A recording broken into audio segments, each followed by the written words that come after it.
విదేశాల్లో చదవాలనుకుంటున్నారా? అయితే విదేశ్ కన్సల్ట్ ని సంప్రదించండి. 7579777722 చూసారా ఎంత ఫ్యాన్సీ నెంబర్లో వాడుతున్నాడు వాడు. ఈ లైవ్ లో నేను అఘోరీ గాడికి ఫోన్ చేస్తా, ఒకసారి చూడండి వాడి ఫోన్ రింగ్ అవుతుందా లేకపోతే ఏమవుతుంది అనేది చూద్దాము. ఫోన్ ఎత్తురా దొంగోడా అఘోరీగా. శ్రీనివాస్ సార్ లైవ్ లో ఉన్నాను సార్. వర్షిని సేఫ్, ఎందుకంటే ఆ బాధితురాలు మొదటి భార్య రాధిక గారికి కూడా ఈ వీడియో పోలీసు వారు కనుక చూస్తే నోట్ చేసుకోండి సార్, నెంబర్ ట్రేస్ చేసుకోండి. అఘోరీ గాడి బతుకు బస్టాండ్ అయిపోయింది. మ్యాక్సిమం ఈరోజు నైట్కి లేదా రేపు మార్నింగ్ కల్లా అరెస్ట్ చేసేస్తారు. చాలా మందికి తెలియదు వాడి దగ్గర ఎన్ని నెంబర్లు ఉన్నాయని. అందరికీ నమస్కారం, వెల్కమ్ టు శశి టీవీ. నేను భాను మేకల. అఘోరీ గాడి బతుకు బస్టాండ్ అయిపోయింది. మ్యాక్సిమం ఈరోజు నైట్కి లేదా రేపు మార్నింగ్ కల్లా అరెస్ట్ చేసేస్తారు. అందులో ఎటువంటి సందేహం లేదు. ఆల్రెడీ సైబరాబాద్ మోకిలా పోలీసులు మంచిర్యాల వాడి స్వగ్రామం ఏదైతే ఉందో, నెన్నెల్లి గ్రామం ఏదో ఉంది కదా మంచిర్యాల, ఆల్రెడీ పొద్దున్నే వెళ్ళిపోయి వాడి నెంబర్లు ట్రేస్ చేస్తున్నారు. వాడికి ఫోన్ చేస్తుంటే స్విచ్ ఆఫ్ వస్తున్నాయి. చాలామందికి తెలియదు వాడి దగ్గర ఎన్ని నెంబర్లు ఉన్నాయని. అందరి దగ్గర ఒక నెంబరే ఉందని అనుకుంటారు, కానీ మిగతా నెంబర్లు నేను చెప్తా. అఘోరీ గాడికి ఎన్ని నెంబర్లు ఉన్నాయో నేను చెప్తాను, ఒకసారి చూడండి. 88501488 ఇది ఆల్రెడీ అందరి దగ్గర ఉంది, ప్రతి మీడియా ఛానల్ వారి దగ్గర కూడా ఉంది. 7096888866 ఇది ఒక నెంబరు.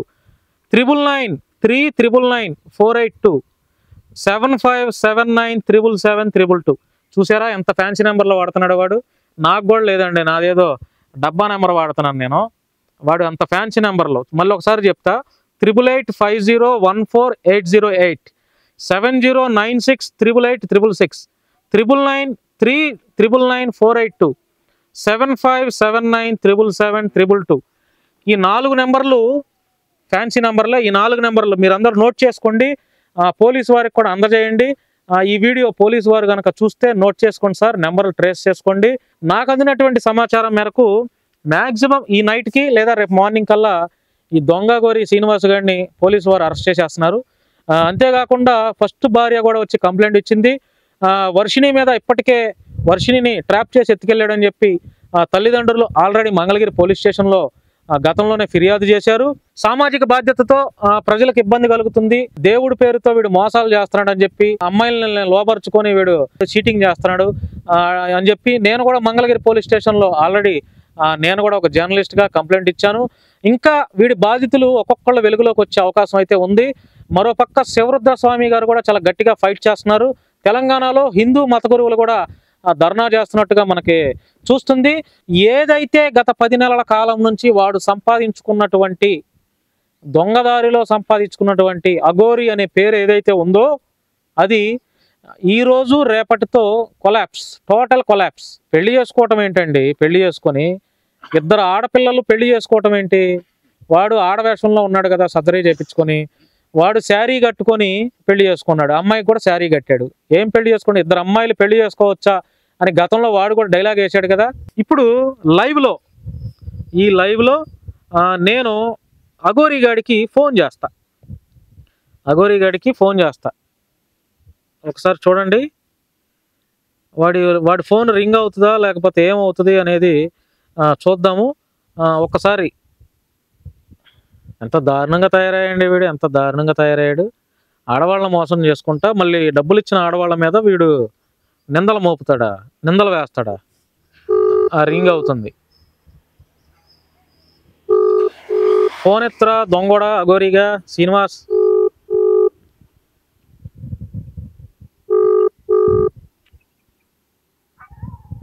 ఎందుకు ఎత్తుతాడు వీడు ఫోను? వీడు ఫోన్ ఎత్తడు. మరొకసారి చేస్తా.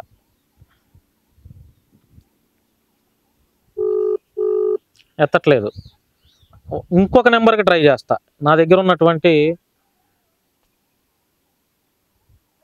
ఇంకొక నెంబర్కి, నా దగ్గర ఉన్నాయి కదా ఆ నెంబర్స్కి ఇప్పుడు కాల్ చేస్తాను. మిగతా నెంబర్లకు కూడా అన్ని ఫ్యాన్సీ నెంబర్లు చూసారండి. పెద్ద పెద్ద లీడర్స్, పొలిటికల్ లీడర్స్ వాడే ఫ్యాన్సీ నెంబర్లు వాడుతున్నాడంటే ఏం చెప్పాలండి ఇంక వీడికి? దొంగ వెధవ. అఘోరీ నాగసాధు స్విచ్ ఆఫ్, ఇది కూడా కట్ అయిపోతుంది. అఘోరి నాగసాధు అని పడింది. Gujarat switch off. మీరు కాల్ చేస్తున్న నంబర్ ప్రస్తుతం స్విచ్ ఆఫ్ చేయబడింది. ఏం లేదండి, వర్షిని సేఫ్, ఈ దొంగ అఘోరిగాడు జైల్. వర్షిని పక్కాగా సేఫ్, రాసి పెట్టుకోండి. వర్షిని క్షేమంగా మరలా పోలీసు వారే దగ్గరుండి వర్షిని కుటుంబ సభ్యులకి, వర్షిని తల్లిదండ్రులకి చక్కగా పోలీసు వారు సహృదయంతో ఆ అమ్మాయిని అప్పచెప్పేస్తారు. 100% అప్పచెప్పేస్తారు. వర్షిని సేఫ్. ఎందుకంటే ఆ బాధితురాలు మొదటి భార్య రాధిక గారికి కూడా, రాధిక అడ్వకేట్ గారికి కూడా నా తరపు నుంచి ప్రత్యేకమైన ధన్యవాదాలండి. ఎందుకంటే మీరు చాలా ధైర్యంగా బయటకు వచ్చి వాడు చేసినటువంటి అరాచకాలు బాగోతాలను తెలియజేశారు కాబట్టి మీకు చాలా కృతజ్ఞతలు. మీకు తప్పకుండా అండగా ఉంటాం. వాడేం చేయలేడు, వాడికి ఏం శక్తులు లేవు, వాడికి ఏం చేతబడులు రావు, శుద్ర పూజలు రావు, ఏమి రావు. ఒక పూజ మంత్రం చెప్పరా అంటే ఓం భీం గూగుల్ క్రోమ్ అంటున్నాడు వాడు. వాడేం చేస్తాడు మిమ్మల్ని? వాడేం చేయలేడు. నిజమైనటువంటి హిందూ ధర్మానికి, మత గురువులకు కూడా చెడ్డ పేరు తెస్తున్నాడు. వర్షిని సేఫ్ అయిపోయినట్టే. మరి మొదటి భార్య కూడా, ఆవిడ కూడా ఏం కోరుకోవట్లేదు. ఇట్లాంటి దగులుబాజీ దొంగనా కొడుకులకి పోలీసు వారు కఠిన చర్యలు తీసుకోవాలని చెప్పి ఆవిడ కూడా పోరాడుతున్నారు. మీడియా వారు కూడా అండగా ఉన్నారు. దానికి ప్రత్యేకమైనటువంటి ధన్యవాదాలు. ఏం లేదు, ఇంకా అయిపోయినట్టే. వాడిని అరెస్ట్ చేస్తే మహా అయితే మరొక 2 రోజులు బట్టి మనకి న్యూస్ దొరికింది. వాడిని అరెస్ట్ చేస్తే ఒక 2 రోజులు. ఎందుకంటే వాడి బాగోతాలు, వాడిని అరెస్ట్ చేసేటప్పుడు పోలీసులు కుక్కన కొట్టినట్టు కొట్టుకుంటూ తీసుకెళ్తారు కదా. ఆ వీడియోలన్నీ బయటకు చూడాలి, వాడి బాధితులు చూడాలి, వాళ్ళ బాధితులు సాటిస్ఫాక్షన్గా ఫీల్ అవ్వాలి. నాలాంటి వాళ్ళు ఇంకా తెలంగాణలో అఘోరిగాడి బాగోతాల మీద ఫైట్ చేసే ప్రతి ఒక్కళ్ళు మన కళ్ళతో ఆస్వాదించాలి. ఏంటండి ఎంత నమ్మించాడు దారుణంగా ప్రజల్ని, తెలంగాణ ఆంధ్ర ప్రజల్ని ఎంత దారుణంగా నమ్మించాడండి. ఎంత దారుణంగా నమ్మించాడు. హిందూ ధర్మం పేరుతో అమ్మాయిలను కాపాడతావా? సనాతన ధర్మాన్ని కాపాడే ధర్మ రక్షకుడుగా నువ్వు గోరక్షణ ఆపుతావా? గో సంరక్షణే నా ధ్యేయం, అమ్మాయిలను కాపాడటమే నా ధ్యేయం, ఇంకా 10 మంది ఉండరు నా దగ్గర అంటావా? నీ ఎదవ మాటలు. నువ్వు ఒక ట్రాన్స్జెండర్ గాడివి, నీకు తెలియదా? నువ్వు అమ్మాయివా? నువ్వు ట్రాన్స్జెండర్ గాడివి, చక్కగా మారిపోయావు. నీ ఊరిలోనే నీకు సరిగ్గా ఒక విలువ లేదు. వాళ్ళ తల్లిదండ్రులకి చెడ్డ పేరు తెస్తున్నావురా నువ్వు చేసే లంగా పనులకి. వాళ్ళు ఏం పాపం చేశారా? అమ్మాయిలను, ఆడపిల్లల్ని ఎత్తుకెళ్ళిపోతే వాళ్ళ తల్లిదండ్రులు ఎంత బాధపడుతున్నారు. ఆ వర్షిని అపంశపం తెలియని పిచ్చిది అది, దానికి మెంటల్ పరిస్థితి బాగాలేదని చెప్తున్నారు, తల్లిదండ్రులే చెప్తున్నారు. ఎక్కడ ట్రీట్మెంట్ తీసుకుంటుందో కూడా చూపిస్తున్నారుగా, సర్టిఫికేట్ చూపిస్తున్నారు కదా. ఆ అమ్మాయిని ఇష్టం వచ్చినట్టు చేసేసావు. ఇప్పుడు ఆ అమ్మాయిని ఏం చేసావు? వచ్చిన తర్వాత మెడికల్ టెస్టులు చేయించాలి. ఎందుకంటే ఎలాంటి డ్రగ్స్ ఇచ్చావా, గంజాయి ఇచ్చావా, ఎటువంటి మత్తు పదార్థాలు ఇచ్చావో ఆ అమ్మాయినికి తీసుకొచ్చిన తర్వాత మెడికల్ టెస్టులు చేపిస్తే కానీ తెలియదు. ఏం చేస్తారా? పెళ్లి చేసుకోవటం. అఘోరీలు పెళ్లి చేసుకుంటారా? లెస్బియన్సా? ఎలా చెప్తున్నావు అమ్మ వర్షిని? నువ్వు నీకు చిలక్క చెప్పినట్టు చక్కగా కూర్చోబెట్టుకొని ఒక అన్నయ్యకి చెప్పినట్టు చెప్పాం. విన్నావా నువ్వు? అఘోరిగాడు రేపు మాపు జైలుకి వెళ్తాడు. నీ పరిస్థితి ఏంటి? మరలా నువ్వు ఎక్కడ ఉంటావు? ఎవడు నిన్ను ఆదరిస్తాడు? చెప్పమ్మా. తల్లిదండ్రులే చివరికి నీకు తల్లిదండ్రులే గతి అవుతారు. ఎందుకంటే నా కూతురు రోడ్డు మీద పడుతుంది, వాడిని అరెస్ట్ చేశారు, మరి తినిందో లేదో ఎక్కడుందో అని చెప్పి మరలా తల్లిదండ్రులే, నీ అన్నయ్య, నీ తల్లిదండ్రులే మరలా నీ దగ్గరికి వస్తారు. అర్థమైందా? నాకు తెలిసి అఘోరిగాడిని అరెస్ట్ చేస్తే నిన్ను ఎవడు కూడా దేకడు, నీ సమస్యను కూడా ఎవడు వినడు, ఏ మీడియా ఛానల్ కూడా వాడు కూడా వేయరు. ఎందుకో తెలుసా? నువ్వు అంత దారుణంగా తల్లిదండ్రుల్ని కని పెంచి పోషించినటువంటి తల్లిదండ్రుల నుంచి ప్రాణహాని ఉందని చెప్పావు. చూసావా? చాలా దారుణం. నీకు ఎథికల్ లేవు, నీకు మోరల్ వాల్యూస్ లేవు, నీకు సమాజం మీద బాధ్యత లేదు. నువ్వేంటంటే ఒక పిచ్చ మాయలో ఉన్నావు, దొంగనా కొడుకు మాయలో ఉన్నావు. నువ్వు ఒక మగవాడినైనా ప్రేమిస్తే నాలాంటి వాడు అన్నయ్యగా అన్న ప్రేమించావు అంటే మేము కూడా దగ్గరుండి పెళ్లి చేసేవాళ్ళం. నువ్వు అటు ఇటుగాని ప్రేమించి అందులో అఘోరిగాడు ఏం చేస్తాడమ్మ వాడు? చెప్పు. వాడికే సరిగ్గా ఇల్లు లేదు, వాడికే రోడ్డు మీద ఇల్లు లేదు, కారులో పడుకుంటాడు వాడు. వాడితో పాటు నువ్వు ఏం జర్నీ చేస్తావు చెప్పు? నీ భవిష్యత్తుని స్పాయిల్ చేసుకున్నావు. నీలాంటి మహిళల్ని, నీలాంటి అమ్మాయిలను చూసి చాలామంది అమ్మాయిలు ఏం నేర్చుకోవాలి? కాలేజ్ అమ్మాయిలు ఏం నేర్చుకోవాలి చెప్పు? లెస్బియన్స్ అంటావా? ఎంత దారుణంగా నువ్వు! చిచ్చి. నా దగ్గర ఉంటే మాత్రం అసలు నిన్ను దారుణంగా నీకు 2 తలకాయ మీద కొట్టి ముట్టికాయలు వేసేవాడిని నీకు. సో ఇది ప్రజలారా, ఏం లేదు, అయిపోయింది. అఘోరిగాడి బతుకు అయిపోయింది, స్పాయిల్ అయిపోయింది వాడిదైతే ఉంది. ఇక్కడ అమ్మాయి పాపం వర్షిని ఉంది, ఆడపిల్ల, ఆ బాధితురాలు అడ్వకేట్, ఆ అమ్మాయి ఉంది. వాళ్ళ పరిస్థితి ఏంటి? వాళ్ళకి పరువు మర్యాదలు ఇవన్నీ ఉంటాయి. రచ్చరచ్చ అయిపోయింది తెలంగాణ, ఆంధ్ర మొత్తం. మీడియా అంతా కోడే కూసేస్తుంది. ఎప్పుడప్పుడు వాడు అప్డేట్, ఇప్పుడు ఫోన్లు స్విచ్ ఆఫ్ చేశాడు, ఇప్పుడు వాడు అప్డేట్స్ లేవు. పోలీసు వాళ్ళు అయితే ఈ నైట్కి తీసుకొచ్చేస్తారు, 100% నైట్కి తీసుకొచ్చేస్తారండి. మ్యాక్సిమం పోలీసు వారు తీసుకురావడానికి ప్రయత్నం చేస్తారు. ఎందుకంటే నాన్సెన్స్గా ఉంది కదా. ఎప్పుడు ఫిబ్రవరిలో కంప్లైంట్ అయింది, మరి పోలీసు వారికి కూడా ప్రెజర్ ఉంటుంది కదా, ఎందుకు అరెస్ట్ చేయలేదు, వాడి మీద యాక్షన్ ఎందుకు తీసుకోలేదు ఉంటుంది కదా. ఇప్పుడు ఇద్దరు బాధితులు వచ్చారు, నేను కూడా కంప్లైంట్ ఇచ్చాను. మరో పక్క శివరుద్ర స్వామి గారు కూడా పోరాడుతున్నారు. వీడు జైలుకి అయితే వెళ్తాడండి, రాసి పెట్టుకోండి. జైలుకి వెళ్ళింది కాకుండా ఈ అమ్మాయి రోడ్డు మీద పడుతుంది. ఈ అమ్మాయి పరిస్థితి ఏంటనేది మరి ఆలోచన చేస్తే నాకేం అర్థం అవ్వట్ల. వర్షిణి పరిస్థితి ఏంటి మరి? దయచేసి నేను కూడా వర్షిణిని కూడా ఎవరు ఏమనొద్దండి. మనం సామాజిక బాధ్యతతో సహృదయంతో మనం ఆ పిల్లని ఏమనకూడదు. ఎందుకంటే తెలిసి తెలియగా చేస్తుంది, వాడి మాయలో ఉందనేది మనకు అర్థమవుతుంది. అఘోరిగాడి మాయలో ఉన్నది అర్థమవుతుంది. 9,80,000 రూపాయలు ఇచ్చిన మహిళను కూడా బయటకు లాగాలనే ప్రయత్నం చేస్తున్నాడు. కానీ వాళ్ళు రారండి. ఎందుకంటే అందరూ బెగ్గరలుగా ఉండరుగా, ఈ అఘోరిగాళ్ళగా బెగ్గరగా ఉండరుగా. పరువు, మర్యాద, గౌరవం కలిగిన కుటుంబాలు ఉంటాయి కదా. మరి వాళ్ళు మోసపోయినా కూడా బయటకు వచ్చి చెప్పాలని రూల్ ఏం లేదు కదా, రారు. ఎందుకంటే పరువు మర్యాదలు కలిగిన కుటుంబాలు కాబట్టి రారు. సో మనం వాళ్ళని బయటికి లాగాలని, ఇప్పుడు వీడు బయటికి లాగాలని ప్రయత్నం చేస్తున్నాడు. ఈ అఘోరిగాడు ఆ 9,80,000 రూపాయలు ఇచ్చిన ఆవిడని బయటికి లాగాలని ప్రయత్నం చేస్తున్నాడు. ఏం లేదు, ఆవిడ చాలా క్లియర్గా ఉన్నారు, వాళ్ళ ఫ్యామిలీ అంతా అన్ని ప్రూఫ్స్తో రెడీగా ఉన్నారు, ఇబ్బంది ఏం లేదు. వీడిని అఘోరిగాడిని ఎప్పుడైతే అరెస్ట్ చేస్తారో అప్పుడు ఆ ఫ్యామిలీ కూడా కుదిరితే బయటకు రావచ్చు, ఇబ్బంది ఏం లేదు. ఆవిడే మోసం చేయాల, వీడు డబ్బులు తీసుకొని వీడే ఆవిడని మోసం చేశారు. పూజలు చేస్తానని చెప్పి మోసం చేశాడు అంతే. ఇదేది యోని పూజలు కాదు. నేను మరీ చెప్తున్నా, మన ఫ్యాక్ట్ని చెప్పాలి, వాస్తవాన్ని మన ప్రజలకు చెప్పాలి, వాస్తవాలని మనం అందించాలి. అంతేగాని యోని పూజలు, క్షుద్ర పూజలు ఇవేం కాదండి. సరే, ఇకేముంది ఆడి గురించి చెప్పడానికి? అఘోరిగాడి దొంగ నా కొడుకు గురించి చెప్పడానికి ఏముంది? నేను ఆల్రెడీ నిన్న మాట్లాడా, మొన్న మాట్లాడా, అంతకుముందు మాట్లాడా, ఏమి లేదు. కాకపోతే నా సైడ్ నుంచి కొంత ఫ్యాక్ట్ ప్రజలు ఎక్స్పెక్ట్ చేస్తున్నారు కాబట్టి వాడి మీద నేను ఈ వీడియో చేయడానికి ప్రధాన కారణం అంతే. నాకైతే ఇంట్రెస్ట్ లేదు, చెప్పేశాను కదా, ఇంట్రెస్ట్ లేదు. వాడి గురించి మా ఛానల్లో టెలికాస్ట్ చేయాలన్న ఆలోచన కూడా లేదు. కాకపోతే ప్రజలు ఏంటంటే కొంత నేను వాడి గురించి ఫైట్ చేస్తున్నాను కాబట్టి ఫ్యాక్ట్, ట్రూత్ అనేది తెలుసుకోవాలనే ఆలోచనలో ఉన్నారు కాబట్టి నా నుంచి చెప్తున్నాను. ఏం లేదండి, అఘోరిగాడిని ఈ రోజు రేపు పోలీసులు తీసుకొచ్చేస్తారు. వాడి నెంబర్ ప్రజెంట్ స్విచ్ ఆఫ్లో ఉన్నాయి. పోలీసు వారు వాడి నెంబర్ని ట్రేస్ చేసే పనిలో ఉన్నారు. వాడు ఎక్కడెక్కడ ఫోన్పే చేస్తున్నారు, వాడి నెంబర్ అంటే స్విచ్ ఆఫ్ వస్తుంది కాబట్టి వాడు ఏదో ఒక చోట, ఏదో ఒక రాష్ట్రంలో వాడి ఫుడ్కో, టిఫిన్కో, భోజనానికో, వాటర్ బాటిల్కో, కారు డీజిల్ కొట్టించుకోవడానికో ఫోన్పే చేస్తాడు. ఆ PhonePe transaction, Google pay transaction పట్టుకొని, ఆ బ్యాంకు లావాదేవీలు ఎక్కడెక్కడ చేస్తున్నాడు పట్టుకొని, ఆ ఏరియాలో పోలీసు వారు ఓహో ఈ బ్యాంక్ వాళ్ళు కూడా సహకరిస్తున్నారు, ఆ బ్యాంక్ వాళ్ళు ఈ టైంలో ఇక్కడ ఫోన్పే ట్రాన్సాక్షన్ చేశారనేది చెప్తారు కాబట్టి, పోలీసు వారికి సమాచారం అందిస్తారు కాబట్టి ఆటోమేటిక్గా పోలీసు వారు ఆ లొకేషన్కి వెళ్ళిపోతారు. వాడి నెంబర్లు 5 నెంబర్లు ఉన్నాయి కదా, ఆ నెంబర్లు కూడా ట్రేస్ చేస్తారు.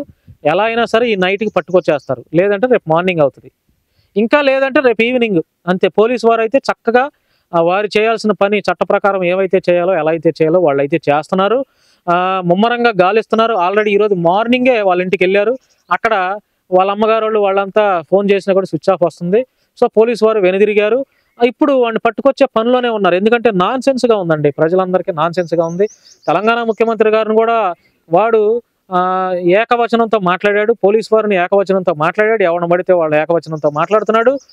తెలంగాణ ఆంధ్రాలో వాడు చేసిన న్యూసెన్స్ రచ్చ అంతా చూసాము. ఏంటండి ఇదంతా? వాడిని ఇమీడియట్గా మూసేయాలి. అసలు ఇంకా చెడ్డ పేరు వస్తుంది, హిందూ ధర్మానికి, సనాతన ధర్మానికి ఇంకా చెడ్డ పేరు వస్తుంది. సో ఇమీడియట్గా మూసేయాలి. ఇంకెవరైనా బాధితులు ఉంటే కూడా ధైర్యంగా బయటకు రావచ్చు, మీరు కంప్లైంట్ ఇవ్వచ్చు. పోలీసు వారు, మీడియా మీకు సపోర్ట్గా ఉంటుంది. దొంగ అఘోరిగాడి ఆడి ఒక వలలో చిక్కుకున్న అమాయకులు ఎవరైనా ఉంటే, అది మగాళ్ళైనా అవ్వచ్చు, ఆడవాళ్ళైనా అవ్వచ్చు, ధైర్యంగా బయటకు వచ్చి చెప్పండి. మీరు తెలియజేస్తేనే ఇంకా పోలీసు వారు కఠినంగా చర్యలు తీసుకొని వాడికి జైలు నుంచి బయటకు రాకుండా కూడా తగిన శిక్ష అయితే న్యాయస్థానం వేస్తారు. మీరు బయటకు రాకుండా ఉంటే మరి తెలియదు వాస్తవాలు, వీడంత మోసగాడు, వీడంత దగాకోరు ఏంటండి. లేకపోతే వాడికి నిజంగా లింగం లేదు, లింగం లేకుండా 2-3 పిల్లల్ని, ఆడపిల్లల్ని వీడు లోపరుచుకున్నాడంటే, వాడు సర్జరీ చేయించుకున్నా కూడా మగవాడి ఫీలింగ్స్ చచ్చిపోలే. వాడు ఇవన్నీ చూస్తుంటే వాడిలో మగవాడి ఫీలింగ్స్ చచ్చిపోలేదండి. లేకపోతే ఏంటండి ఇదంతా? పెళ్లి చేసుకోవటం ఏం మెసేజ్ ఇస్తున్నాడు సొసైటీకి? సో ఇదండి. ఒకసారి తల్లిదండ్రులతో కూడా మాట్లాడే ప్రయత్నం చేస్తా. అఘోరి బాధితురాలైన వర్షిణి ఉంది కదా, ఆ వర్షిణి యొక్క తల్లిదండ్రులతో కూడా మాట్లాడే ప్రయత్నం చేస్తా. ఒకసారి వాళ్ళు ఏమంటున్నారు, ఈ పెళ్లి తర్వాత వాళ్ళు ఎలా ఫీల్ అవుతున్నారు.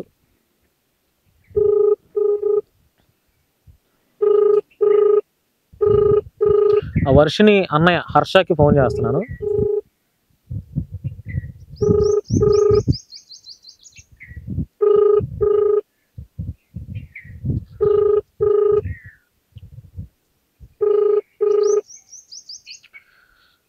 అమ్మాయి తండ్రికి కూడా, కోటయ్య గారికి కూడా ఫోన్ చేస్తా ఒకసారి. అమ్మాయి తండ్రి వర్షిని తండ్రి ఉన్న తండ్రికి కూడా ఫోన్ చేస్తాను. తెలియని గ్రూప్స్ నుండి పెట్టుబడి చిట్కాలు తీసుకోకండి. పాపం వాళ్ళు జర్నీ చేసి హైదరాబాద్ తెలంగాణ నుంచి విజయవాడ ఇట్లా తిరిగి జర్నీ చేసి అలసిపోయి ఉంటారు పాపం. 10 రోజుల నుంచి వాళ్ళకి నిద్ర అన్నం ఇవన్నీ లేవు కదా. అంటే ఒక ఆడపిల్లని కన్నా తల్లిదండ్రులు ఎంత బాధపడుతున్నారో చూడండి. జాగ్రత్తగా పెంచినా కూడా ఇలాంటి మృగాళ్ళ చేతిలో బలైపోతున్నారు. ఆడపిల్లని కనటమే కాదండి, వాళ్ళ బరువు బాధ్యతలు జాగ్రత్తలు ఎంత తీసుకున్నా కూడా చూడండి ఎట్లా ఉందో. ప్రతి ఆడపిల్ల కన్నటువంటి ప్రతి తండ్రి జాగ్రత్తగా ఉండాలి, చాలా జాగ్రత్తగా ఉండాలి. దొంగనా కొడుకులు ఎక్కువ అయిపోయారు సొసైటీలో. మరొకసారి వర్షిని తండ్రికి మరొకసారి వర్షిని నాన్నగారు ఎత్తట్లేదు. ఒకసారి శివరుద్ర స్వామి గారికి ఫోన్ చేద్దాం. వీడిని జైలుకి పంపించాలని పోరాడుతున్నటువంటి బాధితుల పక్షాన నిలబడినటువంటి శివరుద్ర స్వామి గారికి ఒకసారి కాల్ చేస్తున్నాను. శివరుద్ర స్వామి గారు లాంటి వాళ్ళు బయటకు వచ్చి పోరాడటం నిజంగా అభినందించాలండి. ఎందుకంటే ఇట్లాంటి దొంగల గురించి ఇలాంటి వారే చెప్పాలి. మీరు కాల్ చేస్తున్న వ్యక్తి సమాధానం మరొకసారి చేస్తా శివరుద్ర స్వామి గారికి మరొకసారి. మళ్ళీ నేను 10 నిమిషాలు చేయాలా సార్? లైవ్ లో ఉన్నాను సార్. అవునా? నేను చేయలేదు, నేను లైవ్ లోనే ఉన్నారా? సరే సరే సరే సరే గురువు గారు. ఎవరైనా నాతో మాట్లాడాలి అనుకుంటే నా నెంబర్ అండి 8919383748. మరొకసారి చెప్తున్నాను, నా నెంబర్ 8919383748 అండి. మీరేమన్నా అభిప్రాయాలు లేకపోతే ఎలా చేయాలి వీడి మీద, ఈ దొంగనాయాల గురించి, ఈ దొంగనా కొడుకుని ఎలాగా పోలీసు వారికి అప్పచెప్పాలన్న దాని మీద ఎలా చేస్తే బాగుంటుందో కూడా మీ యొక్క అభిప్రాయాలు తెలియజేయండి. నా నెంబర్ మరొకసారి చెప్తున్నాను 8919383748. ఇది నా నెంబరేనండి. వాట్సాప్ కూడా చేయండి, ఒకవేళ నేను కాల్ ఎత్తకపోయినా కూడా వాట్సాప్లో మీ యొక్క అభిప్రాయాలను తెలియజేయండి. ఇది నా వాట్సాప్ నెంబర్, తెలియజేయండి. మీ అభిప్రాయాలను కూడా చదివి చూసి కుదిరితే మరొక వీడియో చేస్తా. మీరు ఏమనుకుంటున్నారు, ఎలా చేద్దాం అనుకుంటున్నారు, ఏం చెప్పాలనుకుంటున్నారు అనేది. పోనీ నేనేమన్నా ఈ అఘోరీగాడి ఇష్యూ మీద ఏమన్నా ఎక్కువ ఫోకస్ పెట్టానా, లేకపోతే ఎక్కువ ఓవర్గా రియాక్ట్ అవుతున్నానా, ఏదనేది కూడా మీ నుంచి నేను తెలుసుకోవాలని కోరుకుంటున్నాను. అయిపోయింది, ఏం లేదు. అఘోరీగాడిని అరెస్ట్ చేసేస్తారు, అందులో డౌటే లేదు. వర్షిని అయితే సేఫ్, వర్షిని సేఫ్. అఘోరీగాడు అయిపోయినట్టే, వాడి పైన అయిపోయినట్టే. దొంగ అఘోరీగాడు ఇంకా వాడు జీవితంలో అఘోరీ ముసుగులో ఉండడు. ఇంకా పోలీసు వారు అలా శిక్ష వేస్తారు, న్యాయస్థానం అలాంటి శిక్ష వేస్తారు. జీవితంలో అఘోరీ ముసుగు వేయడు. ఇంకా రోడ్డు మీద భిక్షాటం చేసుకున్న కాదండి. ఇప్పుడు రోడ్డు మీద ట్రాన్స్జెండర్గా మారిన తర్వాత ఎంతమంది భిక్షాటం చేసుకోవట్లేదండి, చాలా చక్కగా గౌరవంగా వాళ్ళ వృత్తిని. చెప్పండి, వీడికి ఇదేం పోయాం కాలం అండి. అఘోర ముసుగు వేసుకొని వాడికి ఒక మంత్రం రాదు, ఓ పద్యం రాదు, శివపురాణం తెలియదు, బ్రహ్మపురాణం తెలియదు, శివుడు ఏం చెప్తాడో తెలియదు, సనాతన ధర్మం తెలియదు, ఒక శ్లోకం రాదు, మంత్రం రాదు. వీడు అఘోరియా? మీరే డిసైడ్ చేసుకోండి ప్రజలారా. మీరు మొదటి నుంచి వీడిని ఎవరెవరైతే వ్యతిరేకిస్తున్నారో వాళ్ళందరూ కామెంట్ చేయండి.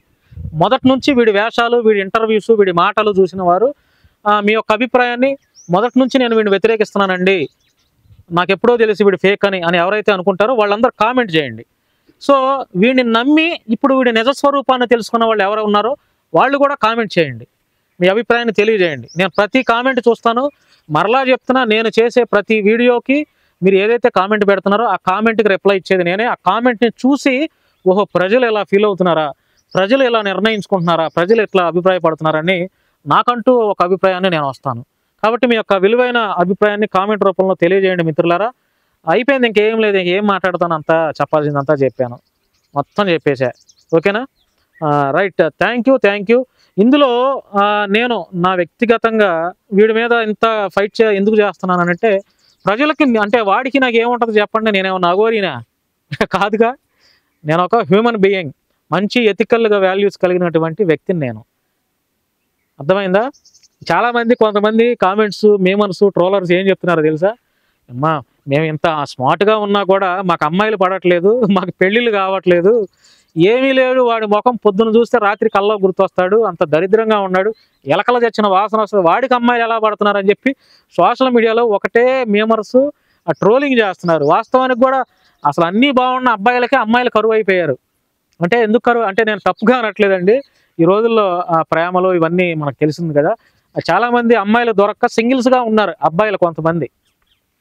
సో వాళ్ళు ఏంటంటే వీడిని చూసి వీడి రచ్చ చూసిన తర్వాత అమ్మ మేము ఎంత స్మార్ట్గా ఉన్నా, మాకు జాబ్ ఉన్నా కూడా మాకు సరిగ్గా ఒక అమ్మాయిని ప్రేమించాలంటే మాకు అమ్మాయిలు దొరకట్లేదు, పెళ్ళిళ్ళు అవ్వట్లేదు, వీడికి ఏమీ లేకపోయినా వీడికి అమ్మాయిలు ఎలా పడుతున్నారని చెప్పి వాళ్ళు ఏంటి ఈ మాయ, ఏంటి వీడి దగ్గర ఏముందని ఈ రకంగా సోషల్ మీడియాలో ట్రోలింగ్ చేస్తున్నారు. అవి చూస్తుంటే, ఆ ట్రోలింగ్ చూస్తుంటే ఒకటే నవ్వలేక చచ్చిపోతున్నాను నేనైతే. వాస్తవమే అనిపిస్తుంది కదా. సో అంతే, ఇంకేం లేదు. ఈ వీడియో చూసిన తర్వాత మీ యొక్క అభిప్రాయం తెలియజేయండి మిత్రులారా. నా నెంబర్కి కూడా కాల్ చేయొచ్చు, నా నెంబర్ ఎత్తకపోయినా కూడా వాట్సాప్ చేయండి. Thank you.